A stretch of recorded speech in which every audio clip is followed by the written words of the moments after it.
Scuba diving sounds fun. It's definitely on the old bucket list. I've had the opportunity in the past to go, but opted to go do something else instead. One day, though, I plan on changing that. Getting to go under the open water and experience the ocean from a different perspective just sounds exciting. What doesn't sound exciting, though, is saturation diving. Going down hundreds of feet beneath the surface to work, plus having to live in special chambers for weeks at a time to avoid having to go through decompression every time you come back up, just does not sound like a good time, especially knowing that everything has to line up and be perfect. One tiny mistake, one little error can spell doom and lead to a horrific death, like what happened in 1983 on the Byford Dolphin that led to the deaths of 4 experienced divers. So, what happened? I'm Andrew, and this is History's a Disaster. Tonight, we're diving into the frigid waters of the North Sea for a diving accident on the Byford Dolphin drilling rig. And tonight's episode is brought to you by Pirate Bob's All-You-Can-Eat Shrimp Buffet. Pirate Bob's All-You-Can-Eat Shrimp Buffet features all kinds of shrimp, from the firm and salty brown shrimp all the way to the lobster of the shrimp world, the rock shrimp. So if you got a taste for some shrimp, come see Pirate Bob. All the shrimp, all the time.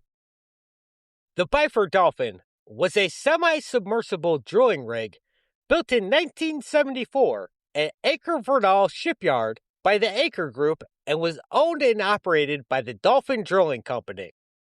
Now, it's considered a semi-submersible because while a significant part is above the water, there's a lot going on underneath the sea. Above the water is the elevated platform from which most of the work is done. Below is the ballast tanks that keep the whole thing stable. And while it had its own engines, they were really only good for fighting the ocean current and staying in place.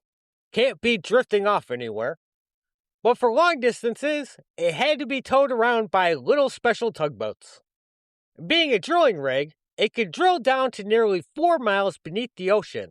Being able to drill down that far would often require repair work and whatnot to be carried out deep down in the ocean, which required saturation divers. Divers that would be able to stay under immense pressure for long periods of time, often weeks at a time, which is extremely dangerous.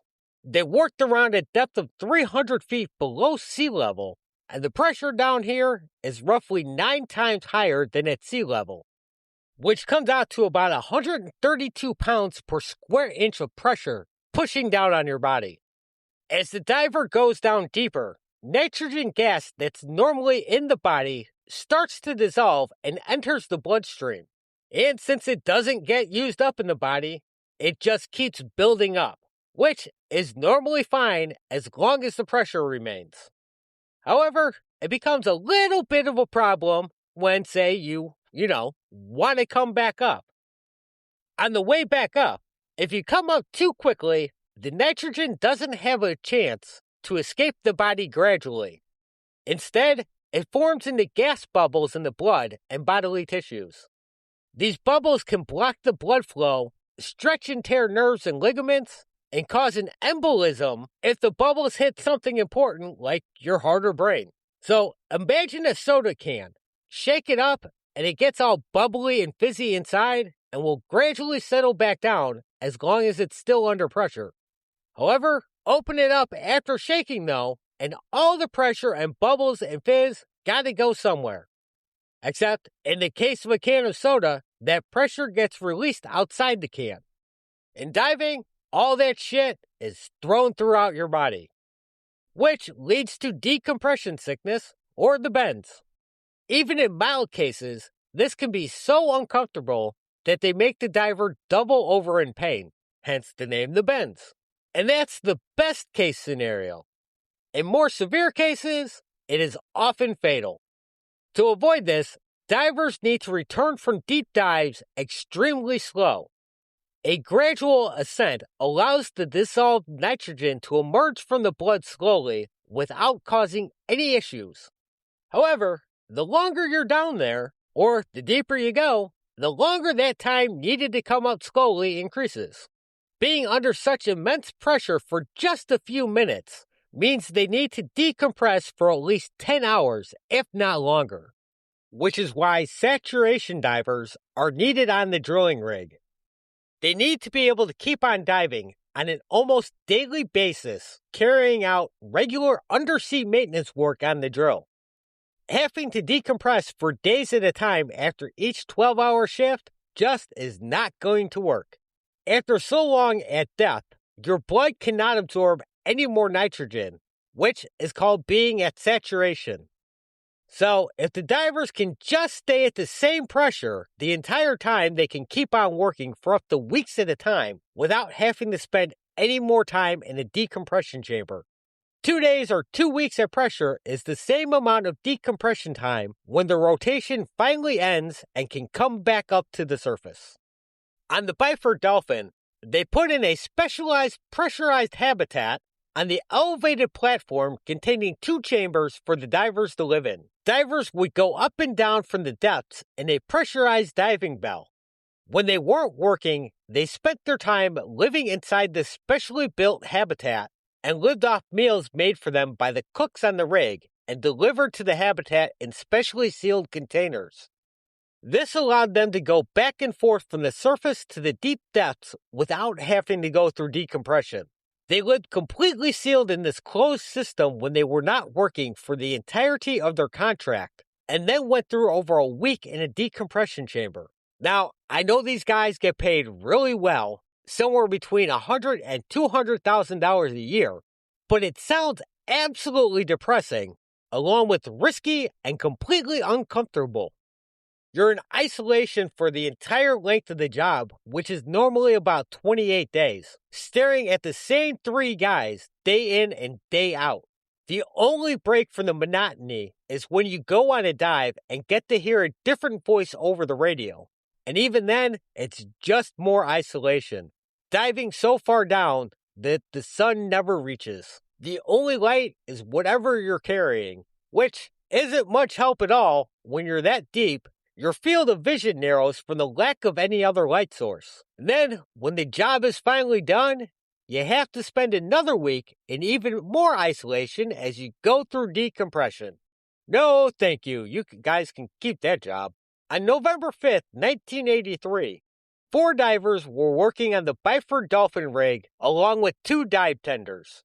There was 2 British divers, 35-year-old Edward Coward, 38-year-old Roy Lucas, and 2 Norwegian divers, whose names I'm going to fuck up, 29-year-old Bjorn Bergersen and 34-year-old Truls Hellevik, along with 2 British dive tenders, William Craymond and Martin Sanders.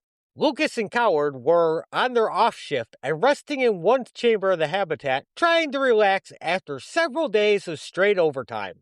Bergersen and Hellevik had just finished working at the site below. They had been sent down to inspect the valve and had only planned on being down there for around an hour. However, shit just was not going right.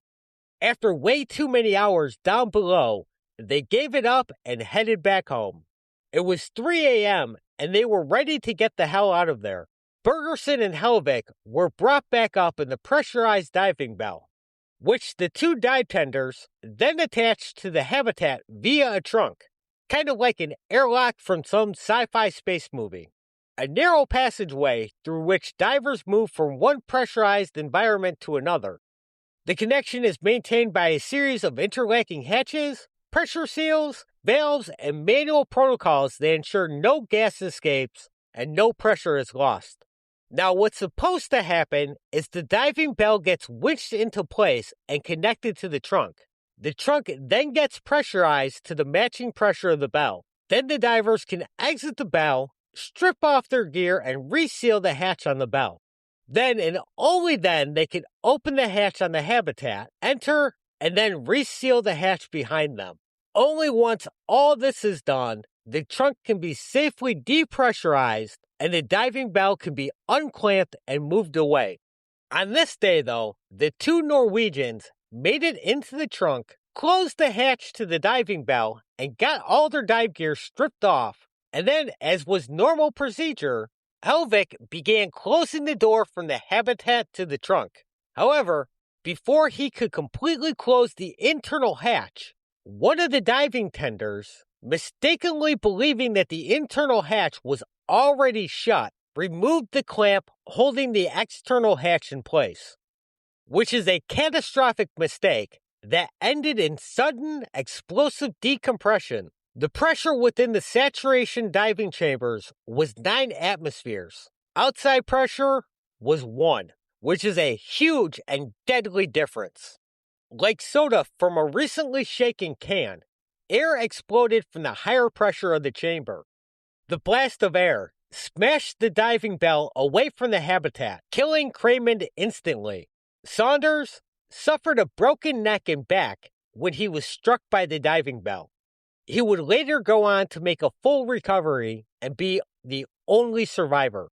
3 of the divers within the chamber died instantly. The rapid decompression caused the nitrogen to boil out of their blood. Their blood vessels burst. Their tissue was torn to shreds. Their organs were liquefied and expelled from their bodies. Their body fat melted and leaked through the skin. They died in less than a second, never knowing what happened. Helvik suffered the worst fate. He was shutting the hatch as the decompression hit. The sudden rush of air hit the hatch, jamming it partially closed, leaving only a 24-inch crescent-shaped gap. Helvik, who was being torn apart from the inside with a sudden pressure release, was forced through this narrow gap at a high rate of speed. He suffered severe traumatic injuries as he was bent in half backwards. His insides were sucked out of his body before most of it was shoved through the gap, only leaving bits of him behind. Not going to go into too much more detail on the horror show that the deaths became, but autopsy photos are out there. They are rather gruesome, like something from a horror movie, man. They look almost fake, like they can't possibly be real, but unfortunately, they definitely are. The first to arrive on scene after the accident were horrified at the sight. One of the operators threw up immediately as the others stood in shock. The trunk had turned into a slaughterhouse with body parts and internal organs thrown about and dripping from the smashed walls. This would lead to severe PTSD for everyone involved. Most of them left the offshore industry afterwards, and several said they could no longer handle confined spaces. But Dolphin Drilling just expected them to go back to work right after this like nothing happened. No sort of support or counseling, just well, that sucks. Okay, get back to work, nothing to see here. The original conclusion by investigators was that the entire accident was caused by human error on the part of the dive tender who opened the clamp. Why he opened the hatch early has never been figured out, whether it was by order of his supervisor or his own initiative, or because of miscommunication was never fully determined. Saunders was never able to shed any light on it. But given all the noise coming from the rig in the ocean, it's hard to hear anything on the elevated platform. Add in the only way they could talk to anyone inside the habitat was through a stupid megaphone attached to the wall. Plus, being tired from being on shift for over 12 hours, the possibility for confusion and miscommunication just kept ramping up. The Norwegian government stuck with this story for years, putting the blame all on the divers and the tenders. But ultimately, no one would end up taking any blame for the accident, especially considering the mechanical issues that would end up coming to light years after the accident. The Byford Dolphin's diving system, dating from 1975, was considered nearly obsolete by 1983. It was not equipped with fail-safe hatches, outboard pressure gauges, and an interlocking mechanism, which would have prevented the trunk from being opened while the system was under pressure, something that had been available for at least a year before the accident. They had been mandated for all other oil platforms, but given the age of the Byford Dolphin, they weren't mandated to get it updated. They were told to do it whenever they got around to it. We all know how much companies love to spend extra money. It wouldn't be until 2006 until the Norwegian government admitted they knew all this at the time. They just conveniently forgot to put it in the report and instead chose to put all of the blame on the divers. Even though they knew 100% this whole thing could have been absolutely avoided if they would have mandated and forced Byford Dolphin to update their systems to the new standard. The new interlocking system would not have allowed the clamp to be released until the trunk was depressurized. And with the warning lights of the new system, the dive tenders would have something to visually verify that all the hatches were properly sealed.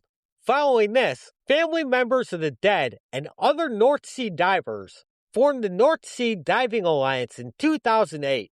They kept pushing for further investigation and eventually successfully sued the government and won an undisclosed amount.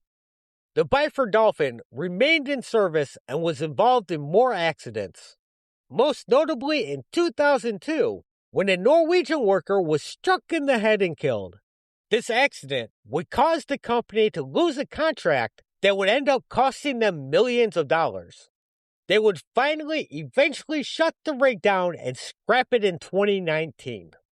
While this type of diving is still very much needed today, not just for drilling, but for things like laying and maintaining underwater cables and other things we take for granted, it is at least a little safer. Not much, but a tiny bit. It remains a dangerous occupation and will stay that way until technology improves more and more, and robots that can handle the pressure of the depths can take the place of human divers. Now, normally, I'm not a big fan of robots being used to replace people. I've seen it far too often. Companies cutting out jobs because it's cheaper and more efficient, or whatever, to use a robot. But in cases like this, with highly dangerous jobs, I'm perfectly okay with it. We are not built to handle the pressure at those depths. It takes too much reliance on technology and everything going just right for it to be safe. And that was the Byford Dolphin diving accident. Thanks for listening. If you liked the show, please consider leaving a rating or review on your app of choice. And you can reach out to the show at historiesofdisaster@gmail.com with questions, comments, or suggestions, as well as following the show on social media like Facebook, Instagram, TikTok, YouTube, whatever, and share the episode. Your friends will love it. And just remember, while penguins are excellent deep-sea divers, with the emperor penguin being able to dive down over 1,800 feet, they're not so good at using tools. So, if you're thinking about enslaving a pack of penguins to do your deep-sea diving for you, just don't. They'll just make a mess of things down there, and then they'll eventually revolt when you don't feed them their favorite fish on time. And you don't want a pack of angry penguins armed with welders chasing you around an oil rig. Anyways, chase that dream. Live for today, 'cause tomorrow is never guaranteed. Thanks and goodbye.